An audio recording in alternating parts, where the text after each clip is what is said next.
How to fix Samsung M30। hang and restart problem। नमस्कार दोस्तों, स्वागत है आप सभी का तिकराज यूट्यूब चैनल पर। तो दोस्तों, आज की इस वीडियो पर मैं आपको बताऊंगा कि कैसे आप जो है अपने सैमसंग के डिवाइस पर हैंग और रिस्टार्ट प्रॉब्लम सॉल्व कैसे कर सकते हैं। यहाँ पे दोस्तों क्या होता है, जब हमारे डिवाइस ठीक है हैंग हो जाते हैं तो वो अपने आप रिस्टार्ट हो जाते हैं। ठीक है, इस तरीके का प्रॉब्लम है ये। तो अगर दोस्तों आपकी जो डिवाइस है, ठीक है सैमसंग का, वो भी अगर हैंग हो जाते, हैंग होने के बाद अपने आप रिस्टार्ट भी हो जाते, तो ये किस तरीके का प्रॉब्लम है, ठीक है, और आपको कैसे ये प्रॉब्लम फिक्स करना होगा, आज के इस वीडियो पर मैं आपको सॉल्यूशन बताने वाला हूँ। वीडियो को अंत तक देखिए, जो भी सॉल्यूशन मैं आपको बताऊँगा उसको फॉलो करें, आपका प्रॉब्लम सॉल्व हो जाएगा। ठीक है, वीडियो शुरू करने से पहले दोस्तों, अगर आपने चैनल को सब्सक्राइब नहीं किया है तो सब्सक्राइब करते हुए बेल आइकन को क्लिक करें। अगर आप ऑनलाइन पैसा कमाना चाहते हैं तो वीडियो डिस्क्रिप्शन पर आपको लिंक मिल जाएगा।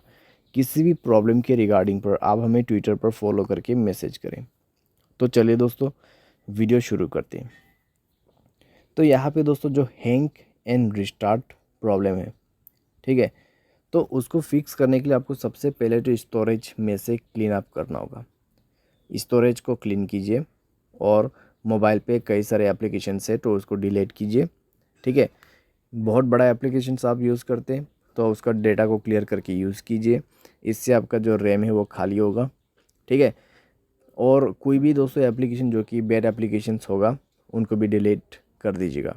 बैड एप्लीकेशन जैसे कि कोई अननोन वेबसाइट से इंस्टॉल किया हुआ एप्लीकेशन, ठीक है, तो उनको डिलीट कीजिए और अपने स्पेस को फ्री अप कीजिए। उसके बाद माय फाइल्स पे जाए और यहाँ पे भी दोस्तों स्टोरेज को फ्री अप कीजिएगा।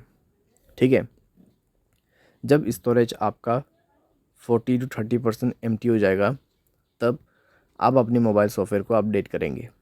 ठीक है, मोबाइल सॉफ्टवेयर को अपडेट करेंगे। मोबाइल सॉफ्टवेयर अपडेट होने के साथ ही साथ आपका प्रॉब्लम सॉल्व हो जाएगा। ठीक है, तो हैंग और रिस्टार्ट का जो इशू है आप इसी तरीके से फिक्स कर सकते हैं।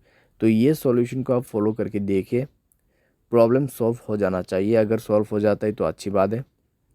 अगर इसके बाद भी प्रॉब्लम आते हैं तो आपको जाना है general management, reset and then factory data reset. ठीक है, फैक्ट्री डेटा रीसेट पे जाके आपको डायरेक्टली मोबाइल रीसेट कर देना है। जैसे रीसेट करोगे आपका प्रॉब्लम सॉल्व हो जाएगा। तो इस तरीके से दोस्तों आप अपने हैंग एंड रिस्टार्ट प्रॉब्लम को फिक्स कर सकते हैं। तो जितना भी मैंने आपको सॉल्यूशन बताया दोस्तों, उसी को फॉलो कीजिएगा तो आपका प्रॉब्लम सॉल्व हो जाएगा। आपको कोई भी दिक्कतें बाद में नहीं होगा। ठीक है, तो जो पॉसिबल सॉल्यूशन था मैंने आपको वही बताया, तो आप भी उसी को फॉलो कर लेना। उम्मीद करते हैं आपको ये वीडियो पसंद आया होगा। Thanks for watching.